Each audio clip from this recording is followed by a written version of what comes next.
오늘은 형제와 연합이라는 제목으로 말씀을 나누겠습니다. 마태복음 24장과 25장 계속해서 다시 오실 예수님의 때를 우리가 어떻게 기다릴 것인가, 어떻게 준비할 것인가에 대해 이야기를 하죠. 지금까지는 하나님을 어떻게 대할 것인가에 대한 이야기를 했습니다. 24장에서는 충성, 25장에서는 성령, 기도, 연합. 이 네 가지를 한 단어로 정리한다면 연합이죠. 예수님과 연합한 채로 지내고 살아가는 것이 예수님의 다시 오실 때를 준비하는 방법입니다. 하나님과의 관계에서는 예수님과 연합하는 것이죠. 오늘 본문은 조금 다른데, 그래서 그 기간 동안 이웃과는 어떻게 지낼 것인가, 사람과는 어떻게 지낼 것인가에 대한 이야기입니다. 사람과는 어떻게 지내야 될까? 그것은 예수님과 연합했으니 예수님께서 피로 값주고 사신 믿음의 형제들과 연합해라. 그 형제들을 섬기라, 사랑하라. 그렇게 지내는 것이 예수님 오실 때까지 너희가 사람과의 관계에서 할 일이다. 이 말씀을 하고 있죠. 예수님께서 승천하신 이후에 제자들이 복음의 황금기를 경험을 합니다. 복음을 전하면 복음이 퍼져나가죠. 동시에 복음으로 인한 핍박이 와요.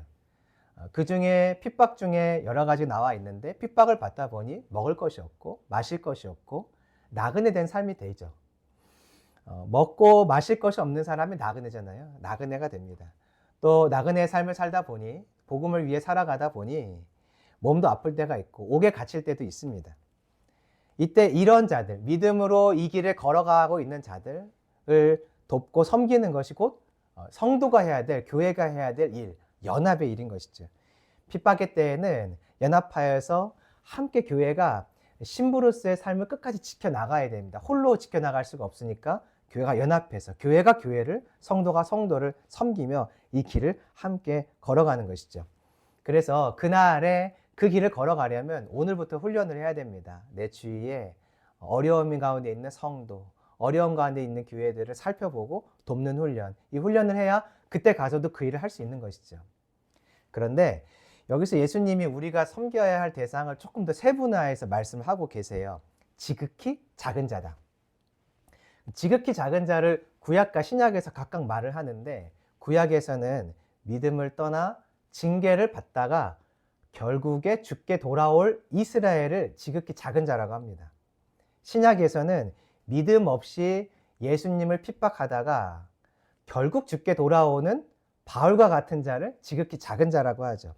그러니까 지극히 작은 자는 결국에는 죽게 돌아올, 결국에는 믿음의 형제가 될 사람들에 대한 이야기인 거죠.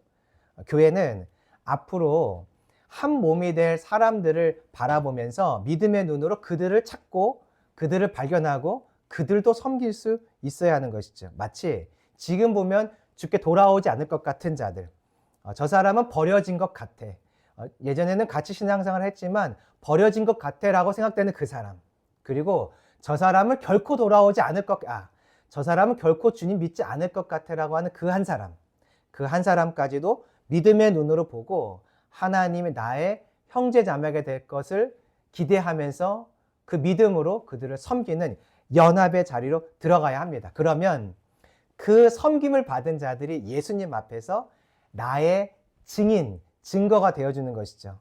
하나님, 예수님, 이 사람은 나를 섬겼습니다. 이 사람은 나에게 자기 안에 있는 예수님의 사랑을 보여주었습니다는 그 증거와 증인의 역할을 하게 될 것이에요. 그 증인의 증언을 받는 자들이 우측에 서는 자, 양과 같은 자이고, 그 증언을 받지 못하는 자가 좌측에 선 자, 염소 같은 인생이 되는 것이죠. 오늘 말씀을 통해서 하나님과 연합하고 그 연합한 힘으로 우리가 다른 사람, 한 몸이 될 사람들과 연합하는, 사랑하고 섬기는 은혜가 있기를 소망합니다. 그리고 또 현재 한 몸이지만 어려움과 고난 가운데 있는 자들도 사랑으로 섬길 수 있기를 소망합니다. 자, 31절입니다. 인자가 영광과 함께 오시죠. 이때 천사들과 함께 오시고, 이 영광과 함께 어디에 계시나 봤더니 영광의 보좌에 앉으신다고 하고 있어요. 예수님이 이 땅에 오시는데 왕으로 오셨어요. 왕으로. 왜 오셨을까? 자, 32절입니다. 모든 민족을 모으려고 오셨어요. 모든 민족을 모으려고. 여기서 모든 민족은 우리가 잘 알고 있는 마태복음 28장에 있는 모든 민족을 향하여 전도하라고 하신 그 지상 명령에 있는 그 모든 민족이에요. 원어를 보면 이방인들이라고 되어 있어요. 그러니까 주님이 이방인들까지도 다 같이 믿는 자, 안 믿는 자 포함해서 이방인들까지도 다 같이 내 앞에 모으시려고 이 땅에 오셨죠. 그러면 왜 모으셨을까? 모은 이유는 구분하기 위해서요. 목자가 양과 염소를 구분하듯이 구분하려고 예수님이 이 땅에 오셨습니다. 목자는 낮에는 양과 염소를 함께 풀을 뜯게 하죠. 그런데 밤이 되면 좀 달라요. 양은 양대로 부르고 염소는 염소대로 불러서 각각 따로 밤을 지새우게 합니다. 이렇게 예수님께서 모든 민족을 양과 염소로 구분하는 것이죠. 야야, 넌 일로 와라. 너는 양이다, 양. 염소 아래 있지 마. 또 양 가운데 염소가 있으면 야야, 넌 거기 아니야. 넌 여기. 좌측편으로 와. 넌 염소잖아, 염소. 하면서 주님이 양과 염소로 사람들을 구분하신다는 것이죠. 이 모습을 보고 있으니까 창세기 2장 말씀이 떠올라요. 창세기 2장 가면은 하나님께서 아담 앞에 모든 동물들이 이렇게 일렬로 줄을 세우십니다. 뭐 일렬로인지 모르겠지만 아무튼 줄을 세워서 그들이 아담 앞에 다 서게 하세요. 그럼 아담이 각 동물을 보면서 이름을 지어주죠. 먼저 겉을 보면서 너는 귀가 참 크네. 너는 코가 엄청 길구나. 넌 다리가 기네. 목도 길고. 겉만 보는 것이 아니라 이제 속도 봐요. 너는 마음에 참 강인함이 있구나. 무엇을 봐도 두려워하지 않는 강인함이 있고, 너는 참 여린 마음이 있네. 작은 소리에도 민감하게 반응하고 두려워하는 마음이 있네. 하면서 아담이 겉을 보고 속을 본 이후에 그 동물의 이름을 지어서 선포해요. 너는 코끼리, 너는 원숭이, 너는 기린, 너는 오리냐, 너구리냐, 너는 오리너구리라고 하자 하면서 그의 속, 그의 밖을 다 관찰한 뒤에 정확하게 그가 어떤 자인지, 어떤 동물인지를 딱 선언해 주죠. 그러면 그 이름이 곧 그 동물의 이름이 돼요. 그 동물이 어떤 자인지를 보여주는 그 동물에 대한 명확한 선언이 되죠. 예수님이 이 선언을 하세요. 33절. 양은 오른쪽, 염소는 왼쪽에 두시죠. 그러니까 사람을 보면서 많은 사람이 있는데 너는 양으로, 너는 염소로 예수님께서 정확하게 구분하기 시작하신다는 거예요. 예수님이 이때 양과 염소처럼 사람을 정의하고 구별하시면 이것이 그 사람의 겉과 속에 대한 아주 명확한 틀림없는 선언이 돼요. 아담이 동물을 보고서 이름을 붙여주면 그 이름은 그 동물의 모든 것을 다 보여주는 이름이 돼요. 양과 염소로 예수님이 사람을 구분하시면 넌 양, 넌 염소로 부르시면 이것은 정확한 예수님의 판별, 정확한 예수님의 선언, 선포가 되는 것이에요. 우리도 이 창조 때 아담이 동물들에게 했던 것처럼 예수님 앞에 서면 공식적인 나의 내면과 외면에 대한 하나님의 공식적인 선포가 이루어질 거예요. 내가 나를 어떻게 생각하느냐 중요하지 않아요. 다른 사람이 나를 어떻게 보느냐가 중요하지 않아요. 예수님이 나에게 내리는 이 선언이 정말 중요합니다. 주님은요, 나를 정확하게 알고 계세요. 겉을 다 알고 계세요. 내가 어떻게 행동하는지도 알고 계시지만 내 마음이 무엇을 두고 살아가는지, 내 마음이 어떻게 살아가는지, 내 내면과 외면을 완전하게 다 간파하시고 너는 양, 너는 염소라고 분명히 선언하시는 그때가 우리에게 옵니다. 그때 우리가 그동안의 모든 삶에 대한 주님의 마지막 선언으로 너는 맞아, 양이었어 하는 그 은혜가 있기를 소망합니다. 자, 여기서 질문을 좀 해볼까요? 양과 염소를 구분했다는 것을 보니까 음매 양과 염소가 같이 함께 있다는 것을 알 수 있어요. 같이 어우러져 있는데 이 목자신 예수님, 임금이신 예수님이 양을 보고 싶어서 양과 염소를 구분해 낼까요? 아니면 염소를 보고 싶어서 양과 염소를 구분해 낼까요? 당연히 양이죠. 32절을 봤더니 목자가 양과 염소를 구분해요. 원어를 보면 염소로부터 양을 구분하는 것이에요. NIV 성경을 봤더니 역시 거기도 염소로부터 양을 구분한다고 되어 있어요. 자, 33절 보니까 이때 양만 오른쪽에 세웁니다. 시편 45편 9절을 가봤더니 왕이 하는 일이 있어요. 왕이 자기 오른편에 누군가를 세울 때가 있어요. 누군가 봤더니 왕후예요. 왕후. 왕에게는 많은 여인들이 있어요. 그런데 그 여인들이 아니라 그 중에 딱 한 사람 왕후를 내 오른편에 세워요.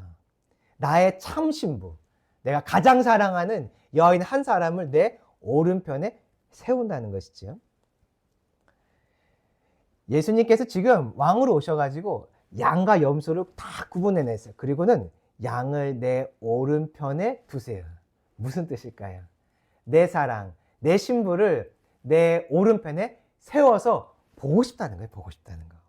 성경에서는 우리를 신부라고 말하죠. 성경에서는 또 우리를 양이라고 말해요. 예수님은 목자이시고, 목자이신 예수님, 왕이신 예수님이 지금 우리가 보고 싶은 것이에요. 양과 염소가 가득 모여 있는데 서로 뒤엉켜 있는 것이에요. 예수님의 눈에는 누가 보이는 거냐면 염소를 구분해내는 것이 목적이 아니라 내 신부, 내 양을 보고 싶은 것이에요. 그래서 염소로부터 양을 구분해내시는 것이죠. 이때 구분하는 방법 뭘까요? 아주 쉬워요. 목자는 양의 음성을 알고, 양은 목자의 음성을 안다고 했어요. 양은 목자의 음성을 듣고 목자는 양을 다 알죠. 그래서 목자가 소리만 내도 양들은 목자의 음성을 듣고 목자의 소리가 있는 그 방향으로 모이게 돼 있어요. 만약에 이 목자가 그 양의 이름까지 불러준다면 더 명확하겠죠. 목자이신 예수님이, 왕이신 예수님이 양들을 불러내시는 것이에요. 내 신부들을 걸러내고 계시죠. 34절. 사람들을 구분하신 이후에 임금이 말합니다. 오른편에 있는 자들에게 먼저 말씀하세요. 야, 너희들은 너무 복되다. 너희들은 내 아버지께 이미 복을 받았다. 이것은 완료형으로 선포하는 것이에요. 이미 복을 받았다. 나와서 하나님이 세상을 만드실 때부터 이미 준비한 그 영원한 예비된 나라를 상속받아라. 하나님께서 예비하신 이 나라가 양들이, 신부들이 가야 할 본향 천국이에요. 그러니까 지금 예수님이 왜 오셨냐면 이 신부들과 함께 준비되어 있는 영원한 천국으로 가려고, 이들을 데리고 가려고 지금 이 땅에 오신 것이죠. 그러면 예수님은 왜 우편에 있는 이 사람들에게 은혜를 주실까? 자, 이제 그 이야기가 35절에 나옵니다. 자, 같이 읽어볼까요? 시작. 내가 죽일 때에 너희가 먹을 것을 주었고, 목마를 때에 마시게 하였고, 나그네 되었을 때에 영접하였고, 헐벗을 때에 옷을 입혔고, 병들었을 때에 돌보았고, 옥에 갇혔을 때에 와서 보았느니라. 여기 보니까 35절에 한국말 성경에는 안 돼 있지만 원어를 보면 왜냐하면 하면서 이유를 설명하고 있어요. 왜냐하면 너희가 내가 배고파할 때 먹을 것을 줬고, 목마르다 할 때 마실 것을 주었고, 내가 나그네 되었을 때, 여기 나그네 되었다는 것은 미완료, 반복을 말하거든요. 나그네 되어서 찾아올 때마다 들어오세요. 저희 집 오세요. 저희 집에서 쉬고 가세요. 저희 집에 먹을 게 많아요. 먹을 것도 많고요. 음식도 많고요. 마실 것도 많아요. 오세요 하면서 매번 문전박대하지 않고 내가 갈 때마다 너희들이 나를 영접해 주었지. 36절. 내가 헐벗었을 때 나에게 너희들이 옷을 입혀주었고, 아이고 아프다. 병들어 있을 때 너희가 나를 돌봐주었고, 감옥에 갇혀 있을 때 너희가 나를 돌아보았어. 그렇게 주님이 말씀을 하시죠. 오른편에 있는 자들이 임금의 말을 들으니까 질문이 생겨요. 그랬나? 내가 그랬나? 37절 보실까요? 이에 의인들이, 이 오른쪽에 있는 양들은 알고 봤더니 의인들이었어요. 의인들. 예수님의 우측의 선자들이 질문을 합니다. 주님, 언제 우리가 마실 것을 드렸죠? 언제 우리가 먹을 것을 드렸어요?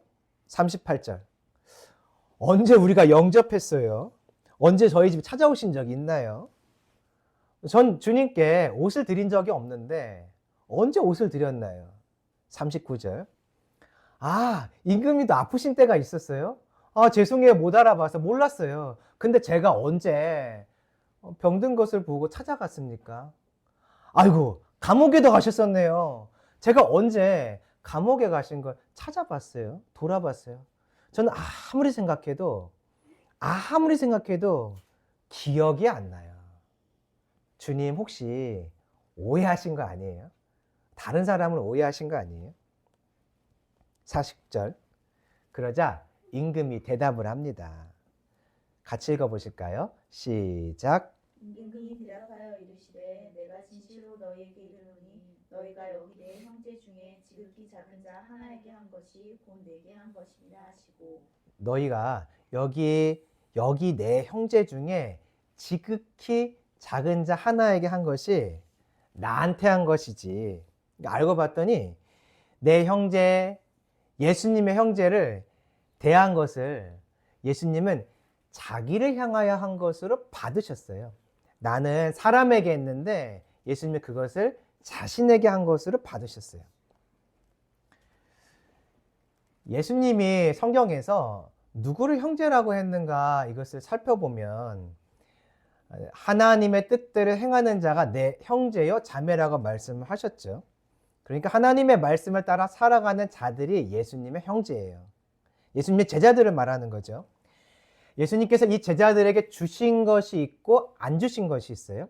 주신 것은 하늘과 땅의 모든 권세. 그런데 안 주신 것이 있어요. 금과 은을 안 주셨고 집도 주지 않으셨어요. 그러니까 이 예수님의 제자들, 하나님의 뜻을 따라 살아간 제자들이 하늘과 땅의 권세를 가지고 부르심을 따라 살아가다 보니 복음을 전하다 보니 때로는 배도 고프고 목도 말라요. 그 나그네로 살아가게 되죠. 근데 이 나그네로 살아가는 예수님의 형제들을 어떤 사람들이 섬겼던 것이에요. 하나님 뜻대로 복음을 전하는 자들을 사람들이 섬겼던 것이죠. 그들은 복음을 전하다 보니까 헐벗기도 해요. 때로는 맞기도 해요. 아프기도 하죠. 때로는 감옥에도 갇혀요. 병에도 걸리고요. 그래서 여기에 사용된 이 예수님의 제자들의 모습, 못 먹고 마실 것이 없고 나그네 되고 헐벗고 아프고 감옥에 갇혔다 이 표현들을 성경에서 찾아보면 대부분이 다 제자들의 삶을 이야기해요. 물론 아닌 것도 있어요. 그런데 대부분은 다 제자로 살다가 겪는 아픔, 어려움, 고난에 대한 이야기죠. 이 형제들, 예수님이 말하는 이 형제들은 복음을 따라 살아가는 제자들을 말해요. 형제들을 말하죠. 이 형제들을 바로 이 우편에 있는 사람들이 그동안 선대해 왔던 것이에요. 사랑으로 섬겼어요. 예수님은 지금 온 민족들을 모아놓고 바로 이 평가를 하고 계신 것이에요. 야, 너희들이 그때 했던 그 섬김 내가 알고 있어. 내 형제, 내 말을 따라가는 저 귀한 내 형제, 내 자녀를 너희가 사랑으로 섬겼던 거 내가 알고 있어. 야, 너 그때 감옥에 쟤 갇혔을 때 어떻게 갔냐? 너도 가다 잡힐 수 있는데, 너도 가다 너의 모습이 발견되면 너도 감옥에 갇힐 수 있는데, 야, 너 참 대단하다. 어떻게 믿음으로 그 길을 갔냐? 너 그때 나그네로 찾아갔던 그 전도자들, 나도 누군가 저들을 챙겨주었으면 좋겠고 누군가 섬겨주었으면 좋겠다고 생각했는데 그때 너가 내 마음 알았지. 나 그때 기억한다? 너무너무 기억해. 너무너무 잘했어. 주님이 이 우편의 선자들을 향해서 믿음의 형제들을 섬긴 것에 대해서 칭찬하고 계세요. 왜 그들이 사람에게 섬긴 것을 예수님은 자기에게 행한 것을 받으셨을까? 이유는 간단하죠. 우리가 한 몸이니까. 머리이신 예수님 안에서 우리가 한 몸이죠. 그러니까 내가 다른 지체를 섬기면 머리이신 예수님이 아시는 것이 나를 섬기고 있구나. 내가 다른 이에게 먹을 것을 주면 예수님이 아세요. 머리이신 예수님이 아세요. 나에게 먹을 것을 주고 있구나. 주님이 이 행동에 대해서 평가하시는 것을 보고 칭찬하시는 것을 보니까 우리가 다시 오실 주님의 오실 그날을 기다리며 해야 될 일이 무엇인지 알 수 있어요. 그것은 성도를 돌아보는 거예요. 내 삶에 있는 평안과 안정을 넘어서 교회를 섬기고 다른 사람들을 사랑하는 것이 특별히 주님 때문에 고난받는 자들을 섬기는 것이에요. 믿음의 형제와 연합하라는 말이죠. 연합되어 있으니 연합을 살아가라는 말인 것이죠. 우리 주위에 믿음 때문에 겪는 아픔 가운데 있는 사람들이 있습니다. 가까이는 저 북한 땅이에요. 저 북한 땅에는 한국 국적을 가진 선교사님, 탈북자 6명이 지금도 생사를 모른 채 감옥에 갇혀 있습니다. 또 그 북한 땅에는 우리와 함께 같은 예수님을 믿는 믿음의 성도들이 지하교회에 있거나 아니면 수용소에 갇혀 있어요. 지하교회, 보이지 않지만 무형의 교회로 그들이 모여있는 그 자리는 사실은 감옥과 같아요. 북한 땅 전체가 하나의 큰 감옥이나 마찬가지인 것이죠. 그 땅에 있는 사람들은, 우리 성도들은 먹지 못하고 마시지 못하고 헐벗고 때로는 집기 없기도 하고 감옥에 갇혀 있고 나그네처럼 평생을 살아갑니다. 우리가 바로 이 믿음의 형제들을 자꾸 기억해야 돼요. 그것이 하나님께서 마지막 때를 살아가는 우리에게 요청하는 연합인 것이에요. 내 가까이 있지 않지만 나의 민족이고 나의 믿음의 형제들인 저 북한 땅에 있는 영혼들을 생각하면서 한 주간 기도하고 그들이 해방되기를 소망하고 그들에게 자유와 생명과 먹을 것과 입을 것과 마실 것이 주어지기를 간구하는 그 은혜가 우리에게 있기를 소망합니다.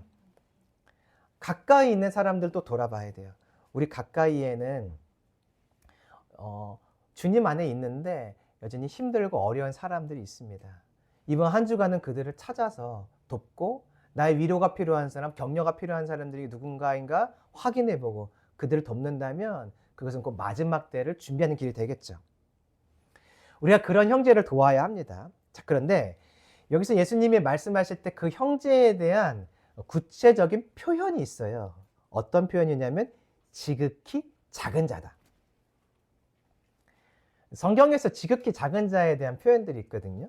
먼저 구약에서 보면 불순종하다가 징계받는 것이, 불순종하다 징계를 받고 결국엔 돌아올 이스라엘을 주님은 작은 자다라고 말씀하세요. 이사야 60장 22절을 보면 작은 자라고 나옵니다. 이것을 헬라어로 번역을 하면 오늘 우리가 읽었던 성경에서 지극히 작은 자와 같은 단어예요. 지극히 작은 자 현재 모습을 보면 불순종, 징계 중이에요. 현재를 보고 있으면 징계 중이에요. 불순종하고 있고요. 그러니까 이 사람들의 삶을 보면은 어떤 생각이 드냐면 저 사람은 참 골치 아파. 아무리 말해도 듣지 않지. 아니 그렇게 길을 알려줘도 왜 가지 않을까? 바른 길을 말해줘도 왜 듣지 않을까? 왜 이렇게 순종 안 해? 왜 이렇게 불순종해? 하는 그 자들이 지극히 작은 자인 것이죠. 그러다 보니까 징계도 받아요. 그때 우리 마음에 안타까운 마음이 들 때도 있지만 속으로 이런 마음도 듭니다. 그럴 줄 알았어. 그럴 줄 알았어. 아유, 그럴 줄 알았어. 그때 좀 듣고 돌이키지. 결국 저렇게 되는 거냐. 우리 안에 아쉽지만 이 지극히 작은 자, 현재 불순종하고 있고 현재 하나님의 징계 중에 있는 사람들을 보면 정말 아쉽지만 사랑하는 마음보다는 판단하고 정죄하는 마음들이 사실 우리 안에 있어요. 근데 주님은 뭐라고 말씀하시냐면 내가 그들을 미래에는 돌이켜 쓸 거야. 그러니까 우리에게 요청하시는 것은 현재의 모습이 아니라 그들을 향한 하나님의 말씀에 약속된 미래를 보면서 그들조차도 섬기고 사랑하라고 말씀하시죠. 그러니까 그들이 어려움 겪을 때 기뻐하는 것이 아니라 잘됐다, 그럴 줄 알았어가 아니라 그때 가서 그들을 도우라는 것이죠. 이사야에서는 뭐라고 말하냐면 이 징계받을 이스라엘 백성들이, 이 불순종한 이스라엘 백성들이 한 사람이 천을 이루고 이들이 강국이 될 거야 라고 말씀하세요. 그러면 지금 현재 내 눈앞에 보이는 그 불순종하는 그 한 사람, 징계받고 있는 그 한 사람이 어느 때가 되면 천을 이룰 것이고 강국이 될 것이에요. 그러니 하나님께서 갖고 계신 이 계획, 그 미래에 대한 하나님의 계획을 영의 눈을 뜨고 현재의 모습에도 불구하고 그들이 고난과 어려움에 있을 때 우리가 섬긴다면 지극히 작은 자를 사랑하는 일이 되겠죠. 연합하는 일이 되겠죠. 이 지극히 작은 자에 대한 표현이 신약에도 나옵니다. 바울이 자기 자신을 가리켜 이렇게 말해요. 나는 사도 중에 지극히 가장 작다. 고린도전서 15장에 보면 나옵니다. 왜 바울이 이렇게 자기를 표현하는가 봤더니 바울의 과거가 예수님을 믿는 자들을 핍박했기 때문이에요. 그런데 현재는 아니죠. 현재는 예수님을 전하는 사람이고 고통 가운데 있는 자들을 도와주며 그들과 함께 하나님의 나라를 세워가는 사람이에요. 근데 과거에는 예수님을 박해하는 자였죠. 지금도요, 예수님을 몰라서 성도들을 핍박하고 싫어하는 사람들이 분명히 있어요. 그들이 어려움을 겪을 때 교회가 할 일이 있는데 찾아가서 돕는 것이, 사랑하는 것이죠. 그러면 그들의 과거가, 현재가 핍박했던 과거가 되고 그들의 미래가 주님을 예배하고 찾는 현재로 바뀔 것입니다. 얼마 전에 튀르키예 선교사님의 간증을, 선교 보고를 들었어요. 이슬람권이죠, 튀르키예는. 근데 지진이 작년에 있었습니다. 그때 지진 가운데 교회들이 이 우리를 핍박하고 우리를 미워하는 저 이슬람권에 있는 고난받는 사람들을 도왔다라는 이야기를 들었어요. 뭐 그 결과인지 정확하게 알 수 없지만 어쨌든 그 지진으로 인하여 큰 피해를 보고 있는 고난 가운데 있는 그 자리, 그때 이슬람권에 한 사람 한 사람 사람들이 예수님을 믿고 돌아오는 일들이 있었다 하는 그 보고를 들었습니다. 교회는 지극히 작은 자를 섬길 수 있어야 돼요. 어떤 자냐면 나를 핍박하는 자, 예수님을 미워하는 자. 그래서 나를 미워하고 나에게 고난을 주지만 그가 어떤 이유인지, 하나님의 일하심인지, 하나님께 징계받는 것인지 우리가 다 그걸 파악할 수는 없지만 어쨌든 그들이 고난 가운데 들어가면 우리는 여전히 찾아가서 그들을 사랑으로 섬기고 그들이 주께 돌아오게 하는 것이죠. 나의 핏값으로 예수님의 핏값을 알리고 전하는 것이 우리 믿음의 사람들이 해야 될 일인 것이죠. 자, 41절.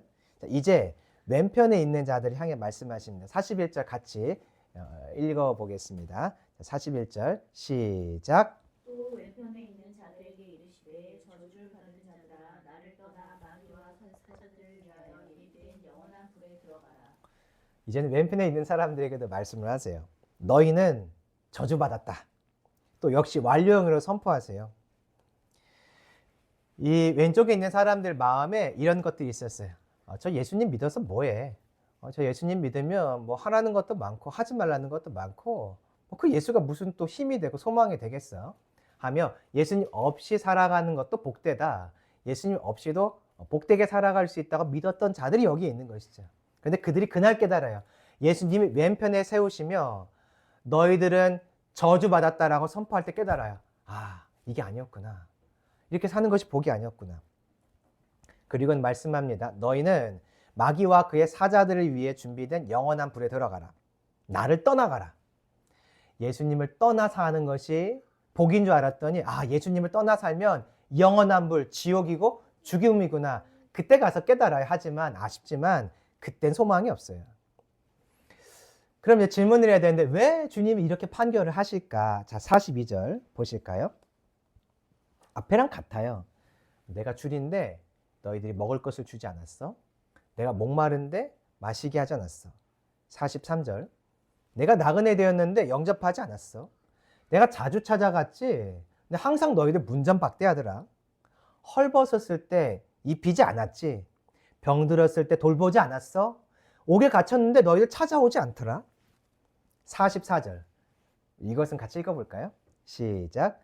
그들도 대답하여 이르되 주여 우리가 어느 때 주께서 줄이신 것이나 목마르신 것이나 나그네 되신 것이나 헐벗으신 것이나 병드신 것이나 옥에 갇히신 것을 보고 공양하지 아니하더이까. 44절을 봤더니 이들도 대답을 해요. 주님, 우리가 언제 그랬어요? 우리가 언제 먹을 거 안 드렸고 언제 마실 거 안 드렸고 언제 우리가 돌아보지 않았습니까? 이 말을 누가 하냐면 왼편에 있는 사람들이 하는 거예요. 왼편에 있는 모든 사람이 이 말을 했을 것 같진 않아요. 성도들과 같이 있었고 무언가 성도들을 조금이라도 섬길 기회가 있었던, 작게지만 뭔가 섬겼던 사람들이 이 말을 하겠죠. 아니 우리가 한 것이 분명히 있는 것 같은데 어떻게 이렇게 말씀을 하십니까? 아마 이 왼편에 있는 자들 중에는 교회 안에 있던 자들, 성도라고 불렸던 사람들도 분명히 있었을 것이에요. 왜냐하면 여기 공양한다는 이 표현이 집사들이 하나님을 섬기고 교회를 섬길 때 쓰는 표현이거든요. 집사들이. 그러니까 아마 이 왼편에 있는 자들 등에 이 말을 하는 사람들은 교회 안에 있었던 사람들일 거예요. 45절.